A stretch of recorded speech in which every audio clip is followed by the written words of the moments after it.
Welcome back to Lanterne Rouge Cycling Podcast for the preview of the Red Bull BORA hansgrohe 2026 season. This episode is brought to you by our show partner, Join Cycling.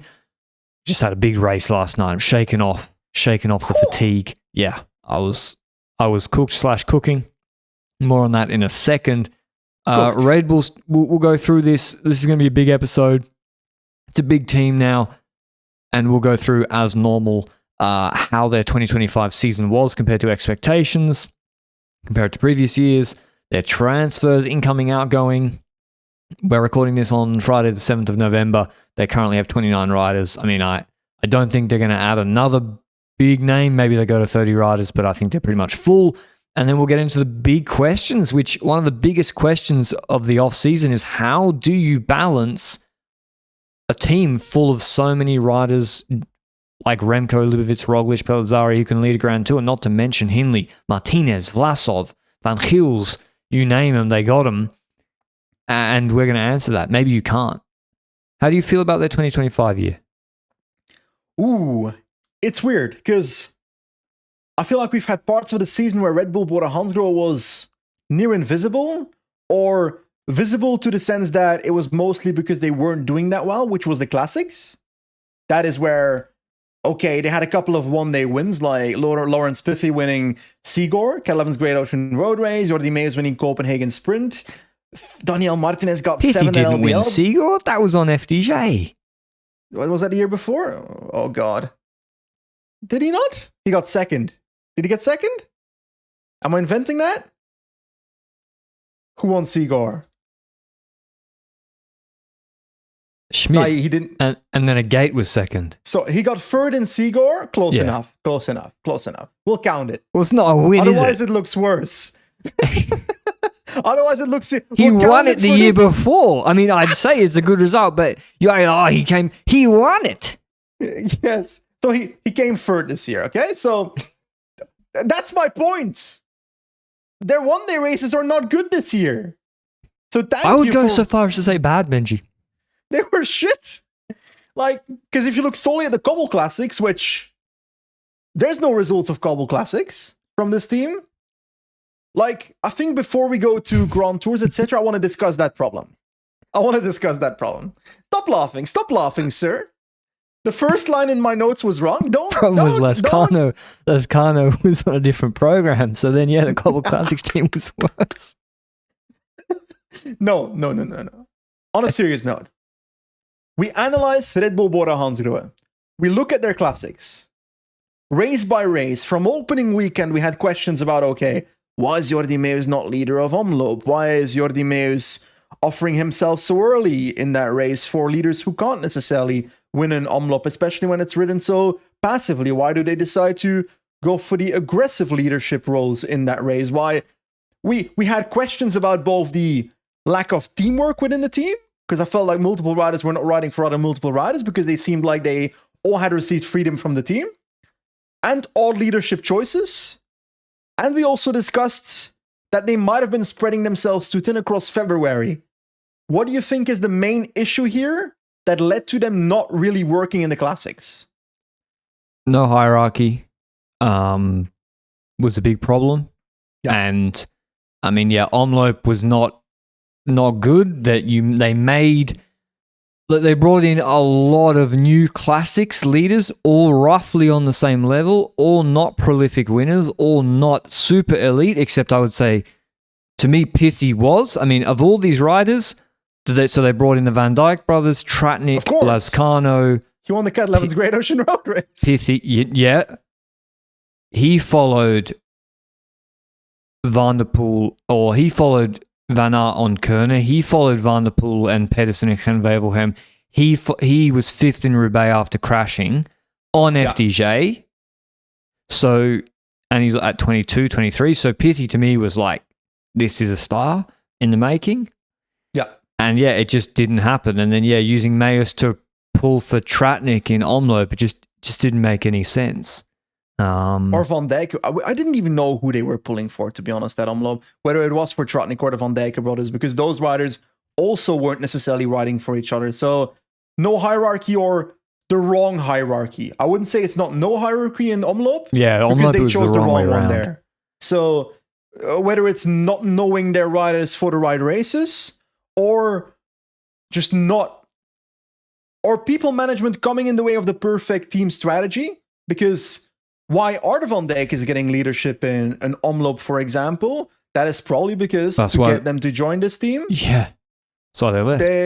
They agreed to, okay, you'll have opportunities in these races, but if you have too many riders with those opportunities, you also have no teammates anymore. You just have 5 riders riding for themselves, which felt like the case with Red Bull a couple of times in the Classics. So, conclusion with the Classics, horseshit. Yeah, I mean, and that's not us being harsh. People got fired. Yeah. So the DSs, I mean, is it on the DSs? Is it really? Partially, yes. Okay, is it really tactics? Sometimes I feel like the problem is higher up. Not just the riders, but also Dank. Maybe, but I don't know exactly, but I think, okay, Omloop as one specific example could have been better. I mean, Visma also fucked up Dwars Door Vlaanderen, but I think the general point is the Classics guys were not on a good enough level, and is that the DS fault? No, but that wasn't the only problem to me. That was the one problem. They were not on the right level, maybe. Maves was on a good level, so I think that's the one that stands out as he was at the level you'd expect from him. Piffy was not as good as he was at FDJ, straight up. That is a fact. Yeah. But for me, it's also, how much responsibility does a DS have in transfers of the year before, where things are promised to riders that influence the limitations that the DS has within that race? Because he can't say to one rider, oh, you're going to work for that guy because you were promised by I don't know who from the team in the off season that you will be able to get your freedom here. Like, whose responsibility is that then? Yeah, I mean, the DS has not made those promises, might have other ideas about what's the best tactic, and then they have to make good on those promises or maybe have an unhappy rider. So I see, yeah, there can be a conundrum still, and I think they have realized that. That is, I mean, they've explicitly said this. We are literally repeating what has been publicly said. Dank said one of the problems with the Classics was the lack of structure and riders willing to help, so they brought in Gianni Vermeersch to do that. Yeah, that makes sense. So spoilers, yeah. Okay, Classics to the side. Let's talk about Grand Tours. What about Hill Classics? Well, I kind of included in one-day races. I got third at San Sebastian. But Van Gils is the same story as Pithy, right? Van Gils' breakout season at Lotto, or 2 seasons, buyout, like contentious buyout, and then didn't perform. Was there an injury that he fell into a ditch at Bessèges? That's something I remember. But that's maybe not an excuse for the entire Hill Classics, but I don't remember. Wow, he was good in Andalusia the week after. I think he got sick I think everyone got sick in Andalusia. Are you saying that everybody should skip Andalusia next year? No, but but Andalusia was that not just an example where the entire team of Red Bull was spread too thin during that period? Because that was one of those where he was literally I think they were starting to do the UAE, and he was there with a team of like Devo riders, and he was the best rider in that race. Like, really, he was. For sure. In a really good shape, but they were there with Emil Herzog, teenager, Leonard Yash, like just started road cycling, Devo rider, Hajek, like new to cycling, Tuckwell, Devo rider, and Aliotti. Yeah. Against, Sivakov and Wellens and Soler and Arietta, and he got isolated every stage. Can I be honest? I look at their problem from the Classics and I think to myself, can't get any worse. So I'm actually quite bullish on the next few years. Well, with these riders, the results should be better in the Classics.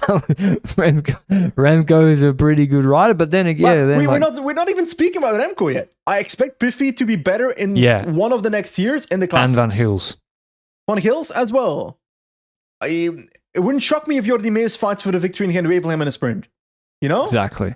Yeah, I wouldn't be surprised. I mean, if Van Scholl can win Omloop, why can't Meus? I don't think Lascano will be as good as this year. He got fired, yeah, so it'd be hard to.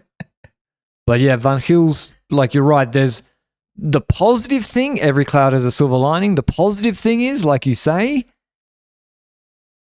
these are all very talented riders they signed. It didn't work for whatever reason with the incoming guys this year, except Pellizzari. Yeah. But with your Van Gils and Pithy, that's a block of potentially 3,000, 3,500 UCI points extra if you get them where you should. Because the talent's there, the age is correct, should happen. But I may be going ahead a little bit already here, and I am getting a little bit already. Is the problem they had with their classics this year not the problem that they're creating with their GC riders next year? Yes. Wait, Van Gils was third at San Seb? Yeah.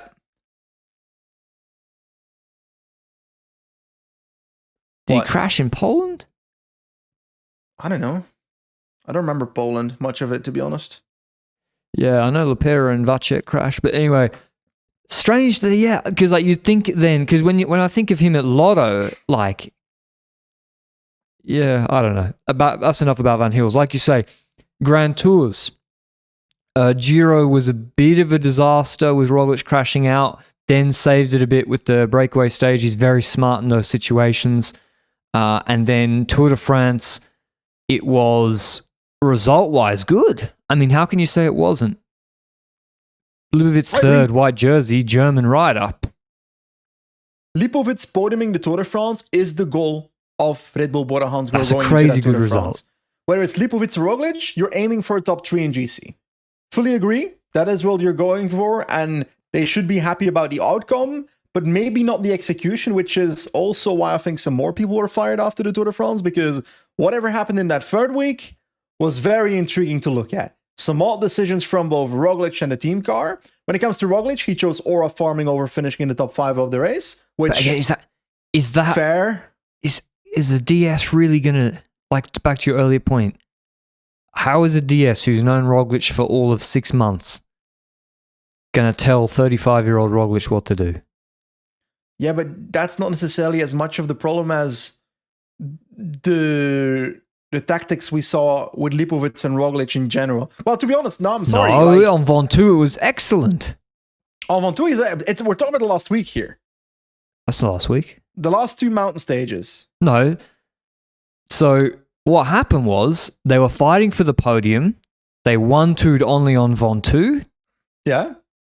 And then once Roglic realized Lipovitz was going to podium and not him, he checked out. Wow. How is the DS supposed to stop that? I'm sorry, but at the end of the day, people management is part of the story. The question is then, how much of that people management will affect Roglic? But to me, that's the higher up. The only person he's going to listen to is the person who ultimately pays the bills. Yeah. I agree with you there. I would say I agree with you. But yeah, third in the Tour, a German rider. Would you rather have come third in the Tour with Lipovitz or Roglic? I disagree with you because I swear there was a moment in, I don't know which stage it was, where Lipovitz was riding out the front. Oh, yeah, that was horrendous. For a while, way too long, and then it I forgot cost about him that. Later. That was really bad. Almost lost him the podium. Yeah. That's what I was trying to hint at, but I forgot the exact example. Col de la Loza, he went solo in the valley. That was not good. Yeah. And then, I like the idea of 1-2ing in the valley to try and get away, but the problem is they forgot about what happens after that. Then you're stuck alone. It's okay to stop. Yeah, that's what I was trying to point at. Not necessarily the stopping Roglic. That one was bad. But one thing that you might have glossed over is Pellizzari getting sixth at the Giro helps just as much, in my opinion, as Dens winning that stage and trying to save that Giro. Because that adds to the story of the discussion we'll have later. That cements Pellizzari as a potential GC future rider for this team, which before this Giro, you might have been like, okay, he has that possibility, but he could also turn out to be a stage hunter in the next 2 years still before he can break out in GC stuff. Pellizzari at the Giro was really good, consistent, and spent at least 2 minutes working for Roglic that he could have been higher up in GC. So he could have been in the top 5. He could have been close to the podium if he did not do that work for Roglic. But at the end of the day, these are the results of Giro Tour. Vuelta then comes in. Hindley was a podium candidate, ends up getting 4th, which is still a good outcome for Hindley, I would say, but you'd like to aim for the podium. Pellizzari wins stage 17 and finishes 16 GC once again, so confirms himself.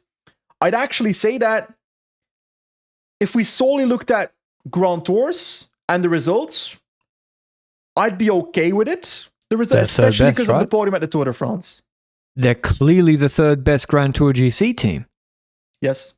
It's not even close. Well, yes, but yes, I agree with you. It's more the thought of like Quick-Step 2024, Remco podiuming the Tour. Do we rate that higher? It's not the same because in this year, Remco and Quick-Step were nowhere GC-wise. Yeah, and they were like in the top 10 with 4 different riders. Yeah. Lipovic, Hindley, Pellizzari, Roglic. So, yeah. They did not win a Grand Tour like the year before. But podiuming the Tour with Lipovic is just as important for the future of the team as Roglic winning that Vuelta the year before. I think this goes to show how quickly expectations get out of control. In that, I'm not sure their Grand Tour campaign is viewed as some massive success, but actually, the results are really, really good. So, especially Lipovic's podium in the Tour. So, I think the Grand Tour, especially because, go ahead. Sorry. Well, Hindley and Lipovic also, not Hindley, Hindley and Pellizzari, I would say they rode a pretty flawless Vuelta. Like the way they managed it, the way they did it. I think it was like equal co-leaders. Pellizzari attacking stage win. I think it was all pretty good. I'm just of the opinion that if you take out Lipovic's result this year, including his 2nd at Pyrenees, 3rd at Dauphiné, 4th at Zulia, half the success of this team is gone. Because those are the most important results they have. Exactly. And this team, the expectations are minimum Grand Tour podiums, winning big races. And 4th is nice. 6th with Pellizzari is nice. I don't think that's what Red Bull is coming into the sport for. And yeah, Lipovic was able to do that in the Tour de France. And yeah, Roglic, he won Catalonia, but apart from that, in 1 week, they weren't that good either. They didn't win 1 week outside of that. And they have maybe the biggest, no, not maybe, they have the biggest depth of like GC names outside of UAE. Like, where was Danny Martinez this year? Where was Vlasov this year? Hindley was good in the Vuelta. Yeah. Well, the benefit is if you've got 20 GC riders, then if 12 of them don't perform, you still got 8 that perform. Exactly. But so I would say the GC was better than the classics, but not perfect, but I think pretty positive. Before we get into, but yeah, overall, the raw figures are 23 wins, 10 World Tour wins, which is less than the year before. In the ranking, they were 6th. Behind Astana, Quick-Step, and Trek. You expect so that's why people got fired. Yeah. Because Red Bull should be fighting for the 3rd position and leaning towards fighting for the 2nd. Yep. Okay, before we get into the future and the transfers, last night we had a big race. Speaking of an uphill finish, we had the Innsbruck course. My goal was top 100, and I know I think Seychelles' goals very high, but I set my goals much more realistically. And I went top 100. I finished 98th, so it was a good goal. Really hard course. It made me realize, I was like, wow, riders, they like have to do a 1 hour climb after they're already cooked. Because by the way, when I got to the base of that climb, I was already cooked. And I was like, how do you keep racing when you're tired? So they were the thoughts going through my head, but it's actually really, really fun. There is no way I would have done an 80-minute turbo session of an evening on a Thursday if it hadn't been the race format with like the banter in the chat. There's just no way I would have done it. And like the time have gone so fast, it went really fast. So try it out for yourself. Like maybe you think, oh, the turbo's a bit dull, but winter is here. There's a Zwift race. with the Join Cycling Indoor Series every couple of weeks. We have one on the 20th of November at 8 p.m. 2000 European time or 16:30 Pacific Standard Time. This one's on Watopia. It's unbelievable how fast the time goes when it's a race format on the Turbo. It also pushes you further than you think. I break my records in Zwift races. I don't break my records in me trying to ride fast on a trainer out of me in a race. So even when you think you're mentally on the edge in a race on the final climb, it pushes you to finish that race. And at the end of the day, I'm the perfect example that doing a Zwift race is for anyone. And I'd like to invite everybody to join us because it's fun. And that's the beauty of Join Cycling as your training partner. They have built into the plans, you can do a race once a week. You can do not just indoor series in summer, you can do a crit once a week. You can race and still train like a normal professional, like anyone that wants to enjoy racing their bike. So head on to Join Cycling. There's specific indoor training plans. There's a specific Lanterne Rouge Zwift plan for this series. And go and check it out through the link down below. But yeah, we'll see you every Thursday at 8 o'clock European time, me and Benji. Okay, transfers outgoing. Okay, so Roger Adria leaves to Movistar. Matteo Sobrero we have going to Little Trek. Sam Welsford departs to unknown for now. Jonas Koch retired. Ryan Mullen potentially to IPT. We don't have a confirm. Actually, I think it's confirmed that he goes to IPT, but we don't know the first part of the name of IPT yet next year. Yeah, but he's confirmed to go there. Matichuk and Paltzer are likely to leave the team based on the fact that I haven't seen them stay with the team so far. So they are departing most likely. If I look at that list, then I'm like, okay, Adrian Sobrero are still solid riders. Welsford is very valuable at the Tour and Under, but doesn't seem to be able to perform outside of that at the moment, which is a shame. Koch, Mullen, Matichuk, Paltzer. Mullen has always been a relevant factor in a sprint lead out, but if Welsford is leaving and your focus is trying to win the Tour de France, then it's not the most important rider in your team anyway, because what are you going to do? Use Mullen for Van Poppel? Van Poppel's not going to win a Tour de France stage either, so I think it's perfectly fine. I'm just thinking about this list as okay. The riders that are leaving are replaceable, and for the majority of this list, it makes sense to let them go. Oh, yeah. Welsford won over a quarter of their World Tour races the last 2 years. But you should be easily able to replace that with the riders that they brought in. No just in time trials alone. No, Remco, obviously, Remco brings wins. But they do, on the roster, like, Lund Andresen would have been a great fit, I think. Just a Van Poppel replica, I don't know. Yeah, but they got Van Poppel and Mayus as the two fast men. Like, I think if you have a billion GC riders, that's fine. Yeah, but they don't win. But they also don't have a spot to go for the Grand Tours anymore. No, but I'm not talking about, Jordi Meus wins. Not many races a year. No, but enough to be a valuable asset to the team. No, Jordi Meus is really good, don't get me wrong. Van Poppel's good as well. I'm just saying they had space for a Lund Andresen to go to a Giro with one of the other GC guys. Yeah, but I don't think this team is so far gone in terms of so focused on GC right now that I don't see it as a big problem that they don't have that extra sprinter. Yeah, but then when something goes wrong with GC, it's nice to have Meus win in Champs-Élysées. But instead, you've got two other GC riders in the same race.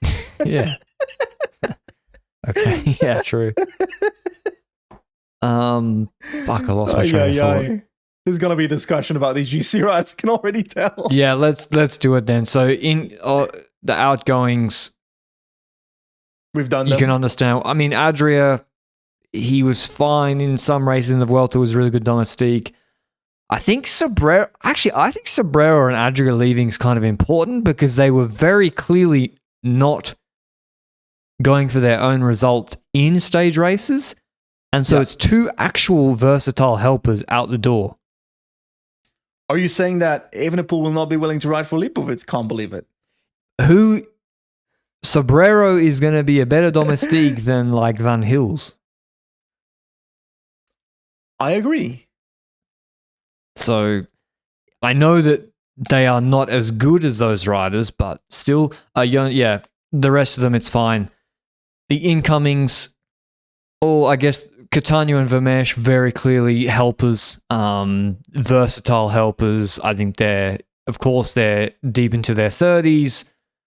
Catania is on a 3-year deal. It's way too long, but yeah, whatever. Max 2 years. Yeah, 2 years would have been fine. Drisner's is going to be the lead out because Van Poppel is going to sprint for himself. I think with Van Poppel's success, he's absolutely earned that. He's been consistently winning on the minor calendar. And then 3 guys from the rookies. Yeah, Thornley, versatile sprinter. Maybe he's where the wins come from that I'm talking about. Why sign Lund Andresen when you have Thornley at home? Adrian Boischi. I didn't know he won Lombardia U23. Yeah, although Lombardia U23 is it's not a real climbing race. It's a Mickey Mouse Lombardia is what you're saying. Yeah. Okay. I get that. And then Tuckwell, who won the Baby Giro. No, second Baby Giro. I like Boischi a lot, but I like Tuckwell a lot as well. I like That's 3 very talented guys from the rookies. These are riders that when you look at their results, you can say, okay, these riders, I can understand why they brought them to a World Tour team. I don't have that with every rider from U23 that has stepped up to World Tour this year. So from there, I can understand why they brought them up. The question is, as a whole, with those incoming transfers and the GC riders in their team, they should technically still have enough people. The problem is, this brings us to the following problem, Patrick. Wait, Thornley's already won a pro race. Has he? He won the Sibiu prologue that was not a prologue. True. I will ask you the most important question about Red Bull BORA hansgrohe right now. How do you not only balance Remco Evenepoel, Lipovic, Roglic, Pellizzari, Martinez, Hindley, Vlasov, but considering there's so many potential riders that want to have their spoon in the kitchen pot for potential opportunities, are there enough riders left that can help any leader in a Grand Tour willingly?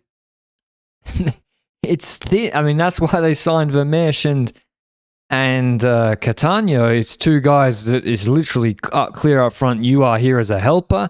How do they schedule all these riders so they feel like they're getting their own chances? Because age-wise, all of those riders you mentioned are between 23 and, say, 30.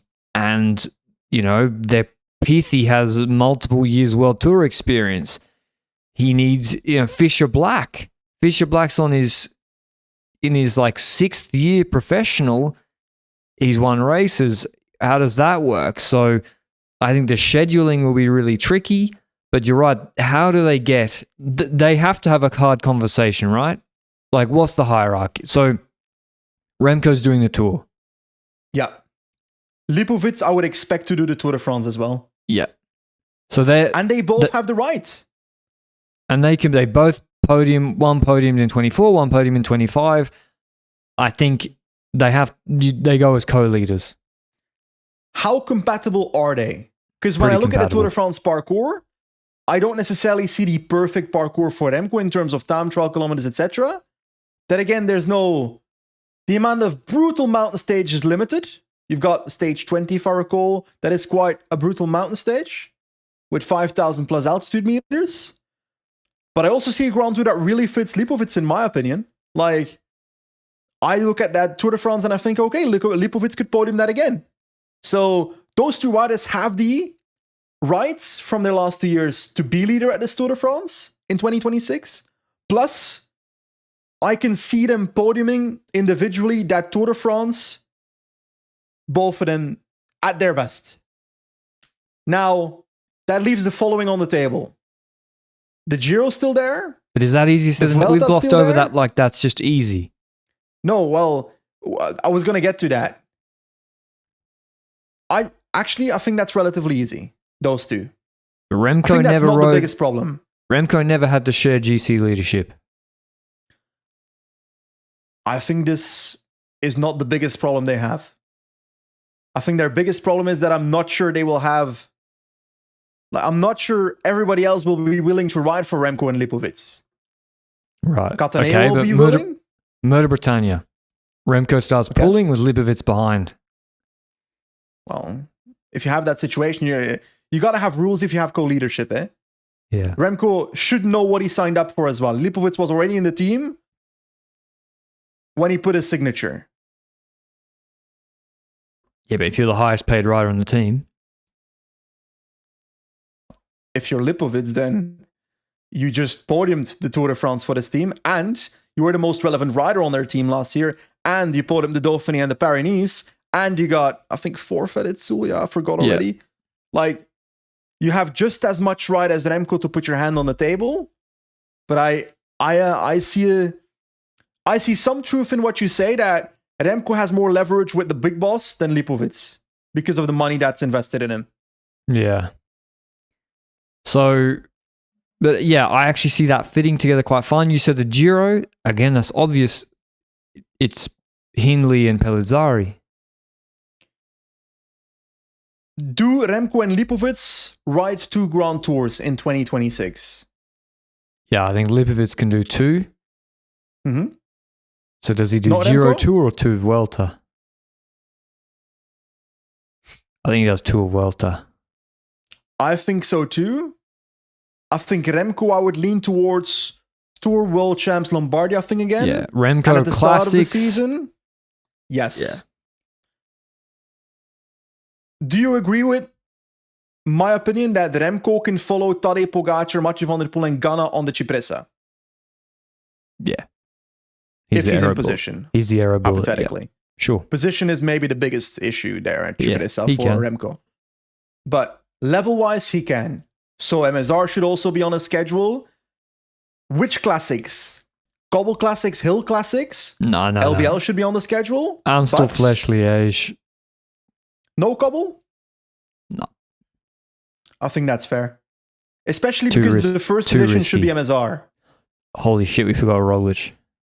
Yeah, I'm coming there. So so hold on, you're the boss.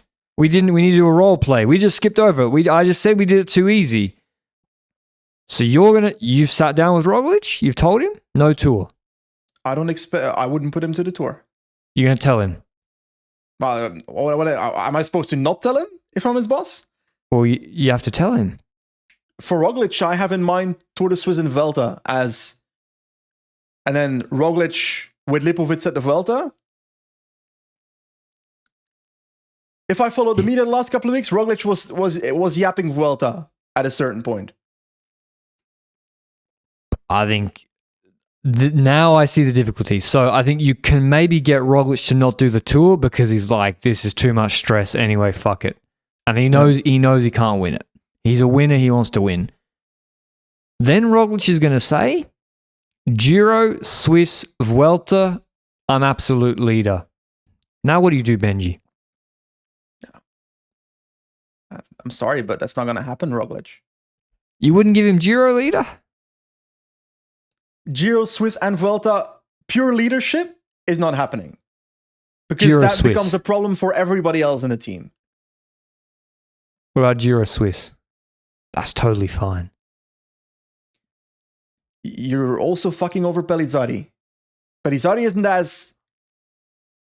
Well, but what's the point? Why can't you take 2? Yeah, but...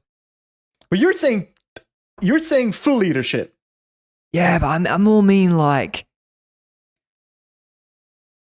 I think that calendar can work. I think Giro, Swiss, Vuelta, you want to have 2 good guys targeting the Vuelta because you don't know what happens. So you Lipovic, Vuelta, Roglic, Vuelta, the likelihood you get both there. And I think that works. But then someone has to be at climbing domestique. The wagon. Because Pellizzari, for me, despite coming 16-2 Grand Tours and being worse at the Vuelta than Hindley, is more important to the team to me than Hindley is. Because of the age of Pellizzari in the future. I think they're going to go Giro with Hindley or Pellizzari, maybe Pellizzari again. I think Pellizzari's okay with the same role again, rinse and repeat. Like, he was still pulling for Hindley in the Vuelta. Yes, but I'm also of the opinion that considering his results as a Grand Tour, not even leader in those two Grand Tours, not even full leader, in the Vuelta, it was more a consequence of him not necessarily... Like, I know, the team before the Vuelta said... Ooh, there's a mosquito attacking me. Before the Vuelta, the team said, we're going for Hindley GC, Pellizzari is going for stage or something. I don't know the exact thing they said, but eventually it ended up being both in GC and Pellizzari offering himself up for Hindley every now and then. For the Giro, it was for Roglic. Pellizzari ended up losing time working for Roglic and then eventually tried to go for GC when Roglic was falling off the wagon and ended up 6th. Pellizzari could have finished comfortably top 5 in that Giro level-wise. Yep. Could have fought for the podium level-wise. No. Last year's, it was your take after last year's Giro. You said it. I changed my mind. No way I said he could podium, right? I think before the last 2 stages, yes. Stage 20 changed a lot. Nah, he got fucking killed on Finestra. And that was, up to the stage 19 the evening, that was our take. Yeah. I'm just saying that if he can top 4 a Grand Tour, which, let's be honest, we both think Pellizzari could have top 4 the Giro last year, then on paper, you could argue that he definitely should deserve some form of co-leadership. Deserve or... Yeah, I agree. And so I think... backup leader is fine. But he doesn't deserve co-leadership with Roglic. That's why backup leader should be the deserved thing. Yeah, and I think but then you need someone then below Pellizzari. So you got Tour de France, Lipovitz, Remco. Then you need, I think you need Hindley there maybe. Problem. We're 4 weeks after this podcast goes online. Mauro Venier announces 60 flat kilometers of time trial. Let's say a 40-kilometer time trial. He won't. Rumored is 40-kilometer TT plus a 20-kilometer TTT. And on top of that, the final stage, if it's finishing in Milan, then it would have to be a time trial. Why? If that all is true, then there's a lot of TT kilometers in the Giro. Does that change your opinion on Remco and Roglic? Roglic is a good TTer, so... Remco's really doing the Tour. Okay. So the parcours of any Grand Tour doesn't matter? I don't think it matters. I think they're sending Remco to the Tour, yeah. Otherwise, what's the point? I agree. To be honest. I think the bigger problem is telling Martinez, Vlasov, Fisher Black. Yeah, I know, but that you are below Pellizzari now in the pecking order. And if they disagree with you, just show them their PCS stage and their watts of the last year. Yeah. Martinez was dog shit all year. Yeah, but maybe because what happens if that's his level when you tell him that? Oh. What are you gonna do? Good question. They both are under contract until at least 2027. So for 2 more years. Vlasov is more likely to domestique. Vlasov will do it. I've learned that. Yeah. Martinez seems to be shit when he's domestiquing ever since he left Ineos. And when he then gets freedom, he starts doing well. Was that him in the breakaway? Wait, what? What was wrong with him this year? 37 race days. He didn't race before Indurain. He came 7th in Liège. What's happened to him? Didn't he stay in... I swear he was staying in Colombia for like way too long at the start of the year. I swear it was sickness or something. Yeah, but he raced 37 race days this year, so that's very strange. And he wasn't that valuable at the Giro. I don't remember him at the Giro. I don't remember him, no. I think there's a way... I The think second row. there's no problem. I think there's no problem with the sharing the leaders. I think you just, as long as Roglic is okay doing Giro Vuelta. Roglic will be okay doing Giro Vuelta. And yeah, if Roglic, Well, if all Roglic, Lipovic, Remco want to do the Tour, that absolutely will not work. what's more important for Roglic at this time? Completing his Tour de Suisse victory? Yeah, Or- because he can actually do it. Or fighting for the podium of the Giro? He'll probably take the Giro, I think. I think you do Giro Swiss. Giro Swiss Vuelta. Yeah. I think But that's yeah, reasonable. I think they need some of the intermediate riders like Van Hills. You need Van Hills to also be a good stage race domestique. Which, by the way, actually, no. I now remember. It's all coming back to me. Dauphiné Van Hills was good. He was good. Why didn't they take him to the Tour? We were saying, why didn't they take him to the Tour? Yeah. He was cooking. I think Van Hills could play a big role in a Tour de France team. Yeah, I think so too. I'm I more think worried about being able to stack enough mountain domestiques across 3 Grand Tours. yeah. How do we rate Trotnik these days when it comes to his domestique level? Because this year it didn't show. Yeah, he wasn't good except for when he dropped Roglic on Foya. Fisher Black should be able to be a good domestique, but I don't remember it too much this year. I think it's going to be fine. I think it's You're going like to that be guy, you're like that dog in like the burning down shed. But it's not burning down. I agree. I think They it's were going to be... They Well- were the third best Grand Tour GC team this year with the Tour de France podium, and they've brought in Remco Evenepoel. What's there to be worried about?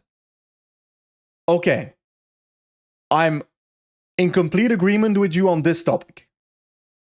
We concluded leadership problems is not the biggest problem of this team. It's the middle. It's the overpaid middle. What about this next factor of Red Bull Bora Hansgrohe in 2026?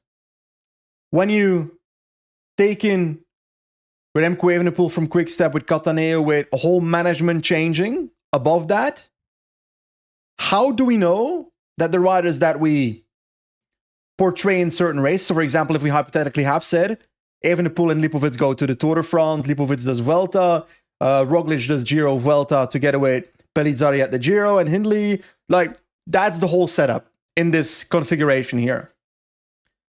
Do we expect Remco Evenepoel to be at a level at Red Bull Bora Hansgrohe to compete for the podium at the Tour de France? I don't know, man. How can we say? I'm scared of the management changing so much that Yeah. it's a project to make it all work together within 1 year. Listen, I love Remco. I think he's a breath of fresh air. We were defending Remco 4 years ago when people said he couldn't climb. You know, love Remco, but the tour this year wasn't good. Yep.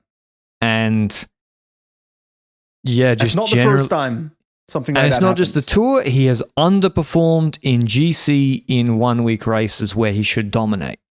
So will that change in a completely, like I read the Benson article on his Substack. They did the season evaluation was done by Dempster, who started working for the team 1 week before the evaluation. Huh? Yeah. Like there's been That's a bit such crazy. So, yeah, there's just so much change, and change takes a while to iron out. And the problem was there was a lot of change last year, and there's now more change. So, I don't know. Will they make Remco climb better? Or more consistently, rather? It's not about climbing better. Remco 2024 Tour de France climbing level, you don't need to improve that. Well, you do. To podium the Tour de France, not. No, not But the podium. for the goal that Remco has in his career, which is trying to win the Tour de France and getting as close as possible, or at least closer next year, then you need to become a better climber. True. And not have those shocking days. Yeah. And I don't know why they're happening. Like, do we know what happened to Remco in the Tour? No. So There's been lots of like conversations about what it could have been, but no clarity of like that was definitely the problem. You know? So yeah, I don't know. I mean, I think Quickstep's a little bit underrated. I mean, that 2024 Quickstep Tour team was cooking.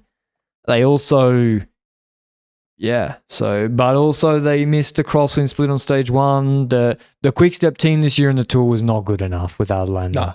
So positioning before climbs wasn't good enough for Remco all year. It was all around not good enough. So yeah, you'd hope that this team is better at that. Yeah, but you got to get everyone on board. You got to get Van Gils, the Van Dijks, Fisher Blacks, the other young guys. Den's rouleur guy. I think he's a solid domestique in rouleur form. Den's has been good the last 2 years. Den's is good, but Den's is not who I'm talking about in the newly acquired middle. You're missing Sobrero.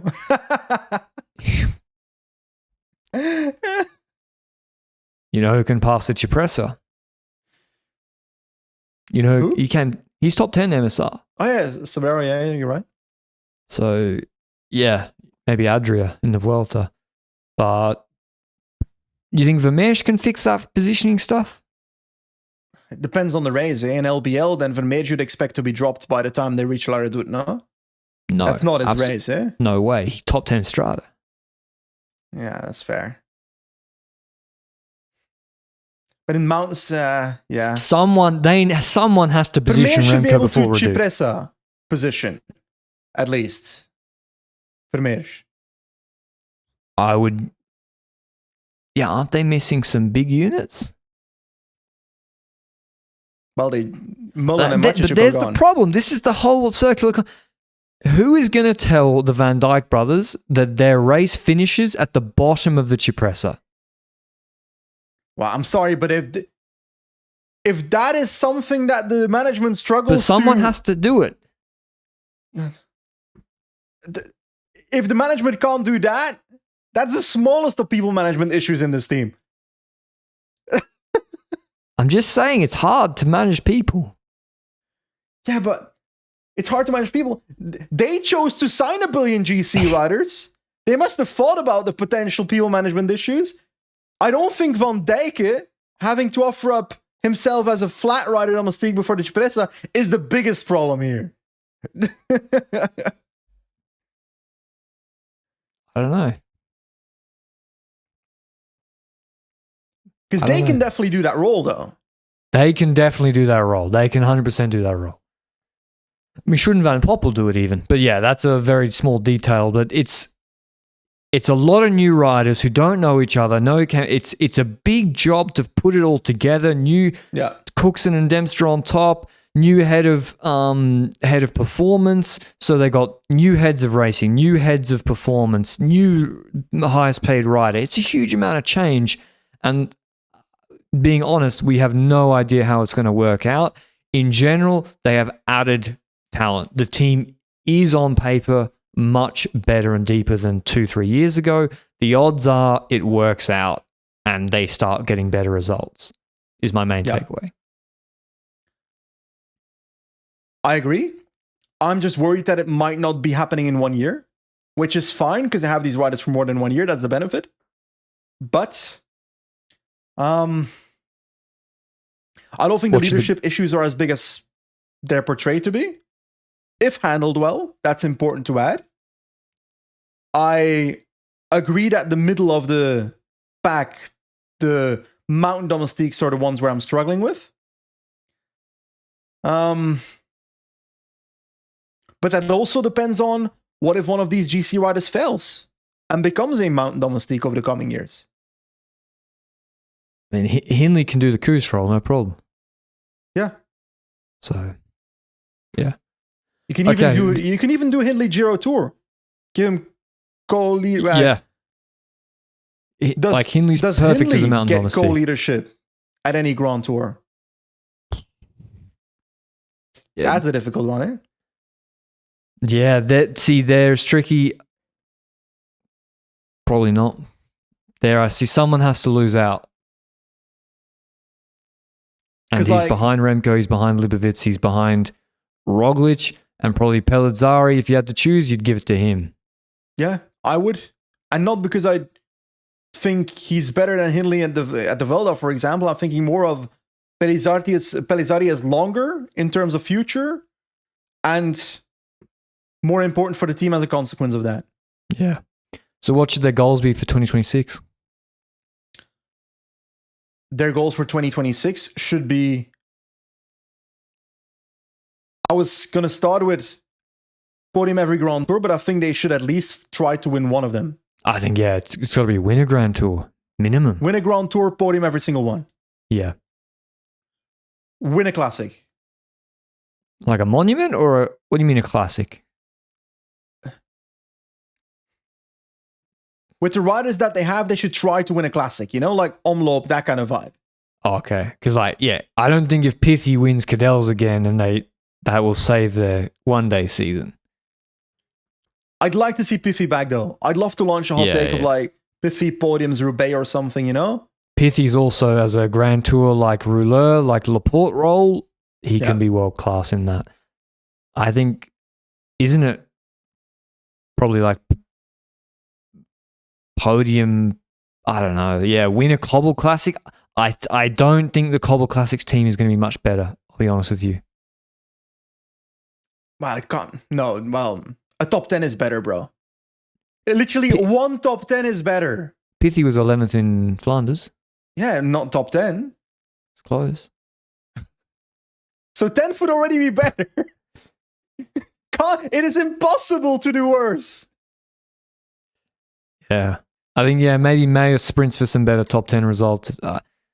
But, I think the Classics, I actually don't see an easier path to success here in the Cobble Classics. It depends on what you perceive as success. I think they can relatively easily do better. Yeah, but not like the Grand Tour goals, we're talking... So you got to remember, we probably should have done this at the start. The vision of this team is to be the best team in the world. So that is the whole lens through which I look at their goals, their signings, their team. It's what their budget is. For me, it's different. Yeah, but that's their mission statement. Yeah, but the first step towards that is being the second best team in the world, which they also aren't yet. Yeah. So in the Classics, they need to get as close as possible to Little Trek. That's not happening. That's what you have to do. In the Cobble Classics. With Remco in the Hill Classics, you got the second best rider in the world. Or in Grand Tours and Hill Classics be so successful that Little Trek's classic success doesn't matter in comparison. Like with Visma. Trek were better in the one-day races, but Visma in Grand Tours, and it evens out. But I think they have to be at worst the third ranked team in the world.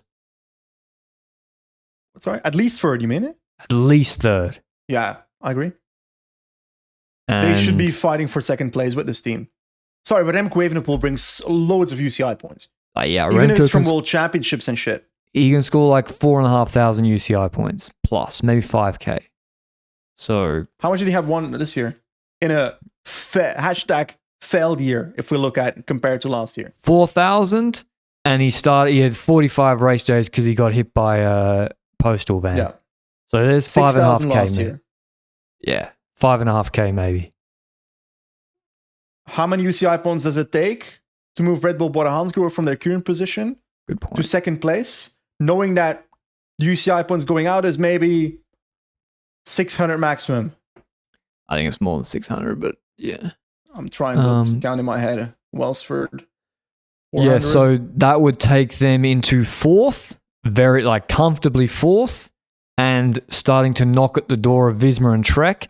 And then if you get Pithy and Van Hills actually performing at their level, you're into second. 1,200 is what's leaving. Okay. And Remco comes in 5.5K. That's a 4,300 delta. Let's say Remco's a 4K delta. That you're already at 18. Then you need Pithy and Van Hills to have their level, and then you're nearly there. Yeah. So they should definitely podium the world tour ranking. They have to be top 3 of the world ranking next year. Yeah. I agree with you. And they should be on the edge of getting second, because that's the next step then. Yeah. Because, you And have to, Grand Tour as you success say, it was makes that happen. But also, this also depends on whether we expect Visma to repeat their 2 Grand Tour victories next year. Because I'm not sure I see that. ¿por qué no?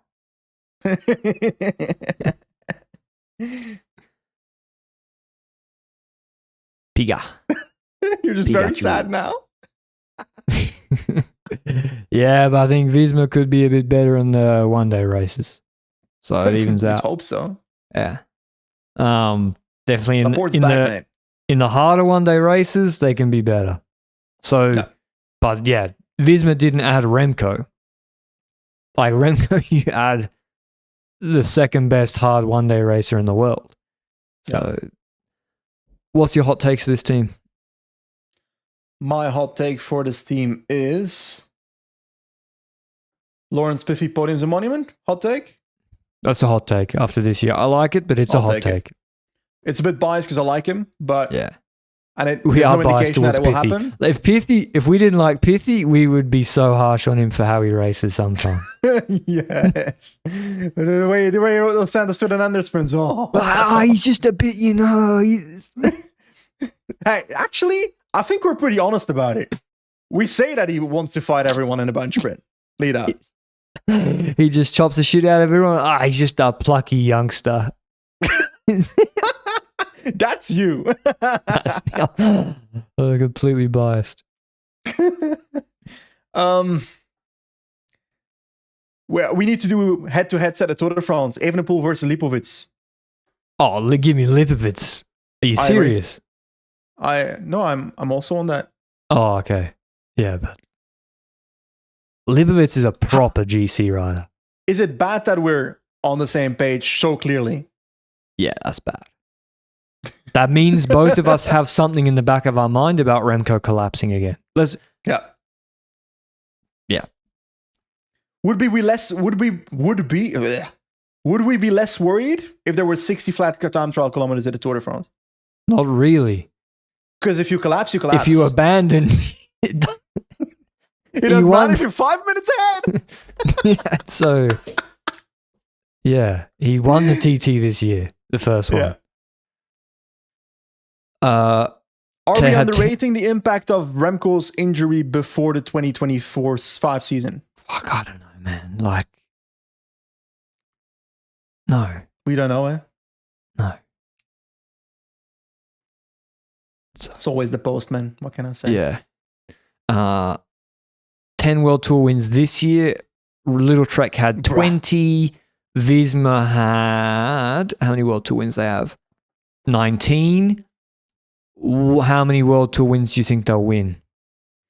So, Remco alone should be able to get 7.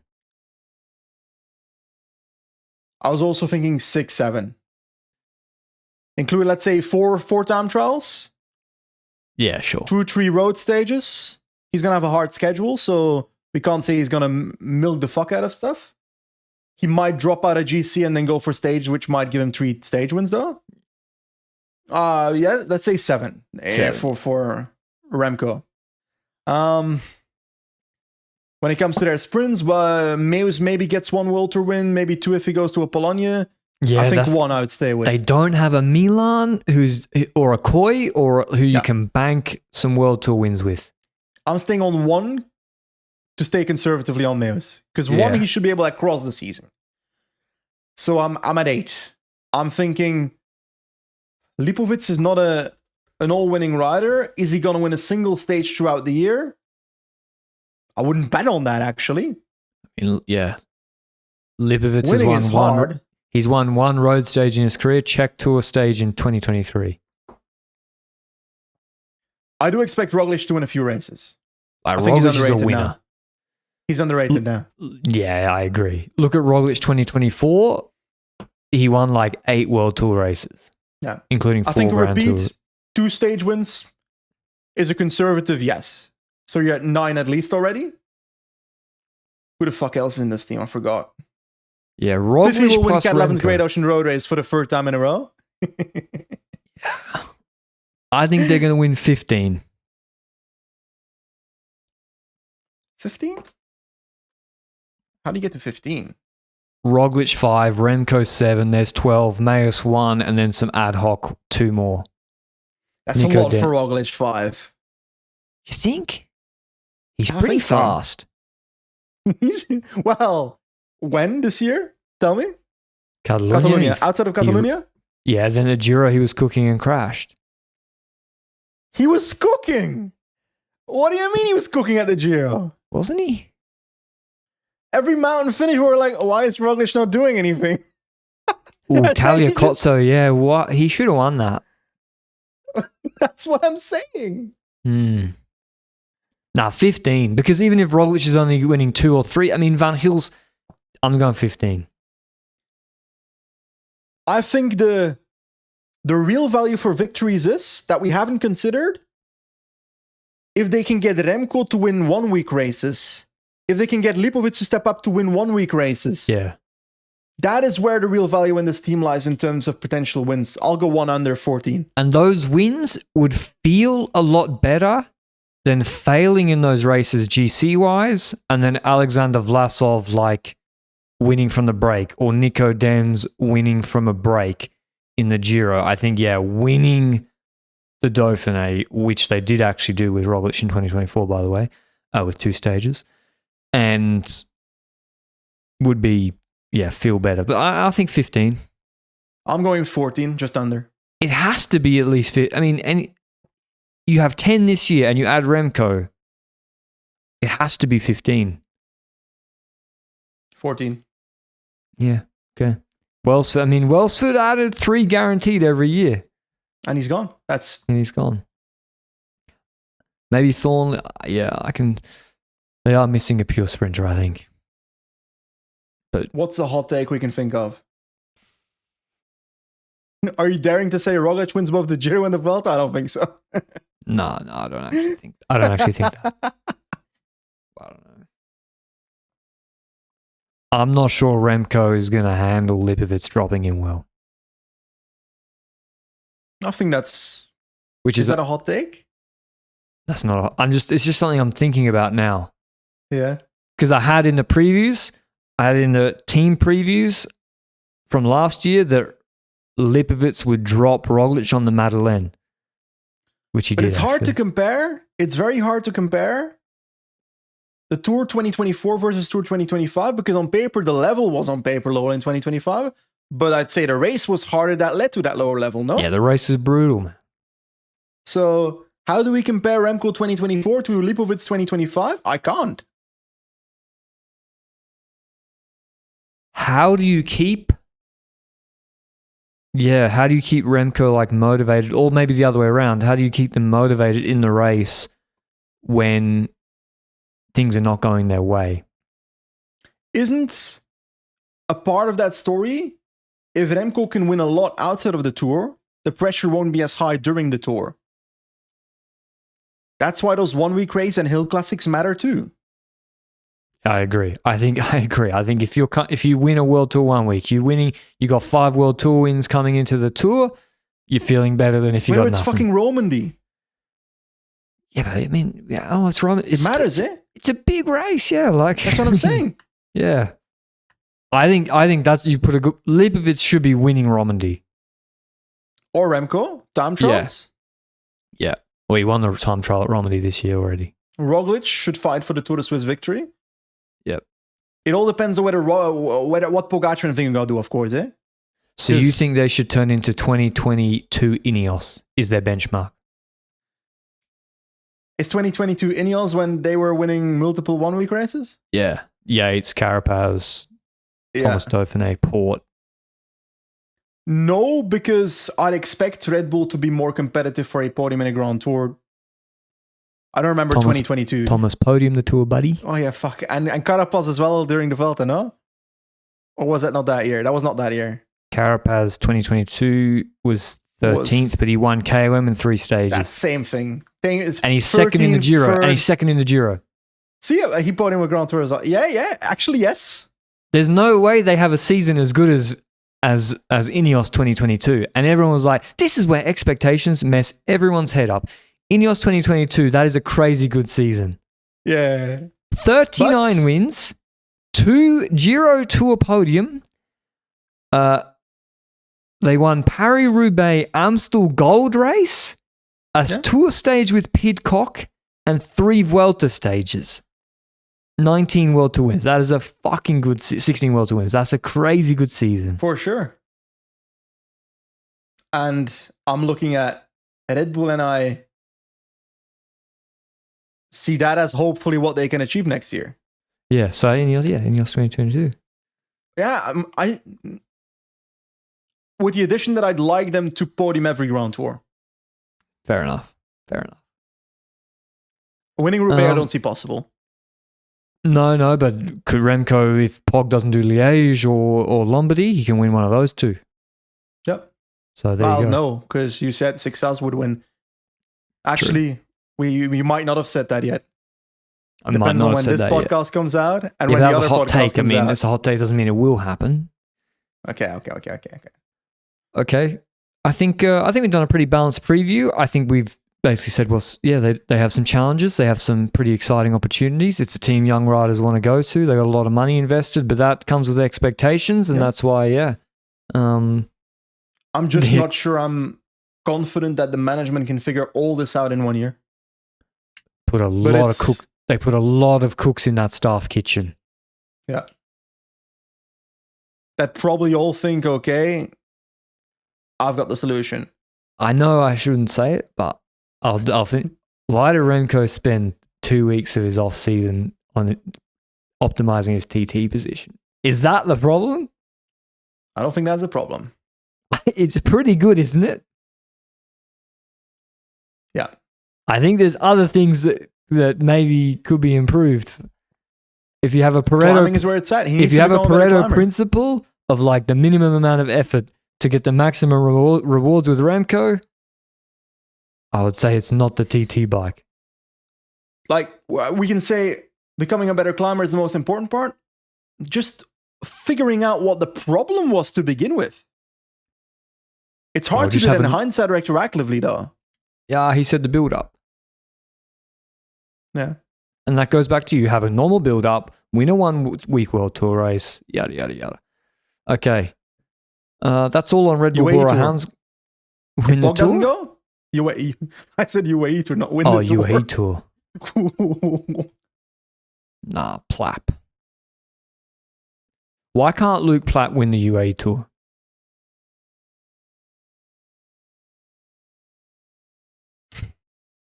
I'm not sure whether I should respond to that on a serious fashion. Where did Luke Platt finish in the uphill TT in the Tour? Not first. Yeah, but okay, Pog was first, so that's not second. Okay, Vingegaard was second. Not third. Who was third? Roglic was third. I don't remember. Roglic was third. I don't remember where he finished. Platt was fourth. He was fifth, just to say. So okay, but his 20-minute value must be good. Yeah, but why am I ending every pod doing like a 2-minute advertisement for an Australian underrated rider saying that you had the underrated in your advertisement? I think Platt is accurately rated. I think he is. I'm like, actually, if you really think about it, why isn't Platt winning 1 week races? Yeah. Okay. Have you said enough hot takes for Red Bull? Yeah. I'm trying not to be negative this year. I'm trying not to be negative. Does Sven Vantur not keep his job after 2026? I think it's just, I don't see it working. I gotta say, if I'm really honest, I just don't see it all working. He literally said he got hired for a different role than he's currently working in, and then they hired Dempster for the role he thought he'd have. Yes. And then they hired Oliver Cookson above him from Ineos. How's that going to work? I don't know. And then Remco has his DS coming in. How is that going? How does it affect Lipovic to have Remco's DS sitting in the car? Exactly. I don't. Remco pays Klaus Lodeweg's mortgage. Yeah. He Because does. without Remco, Lodewijk wouldn't be here. He wouldn't be at Red Bull, right? And so No. how is he going to... Maybe he's not first car DS, but how does that power dynamic work? That's where I see bigger problems than the level of this ride. They got loads of talented riders. Yeah, to me, that's actually... I think that's the impossible problem to solve. The GC leadership, we went through a pathway to solving that, no problem. The staff, I see, I don't see it. But anyway. Okay. That's the Red Bull BORA preview. Remco to the tour, baby. Let's go. Ciao, ciao.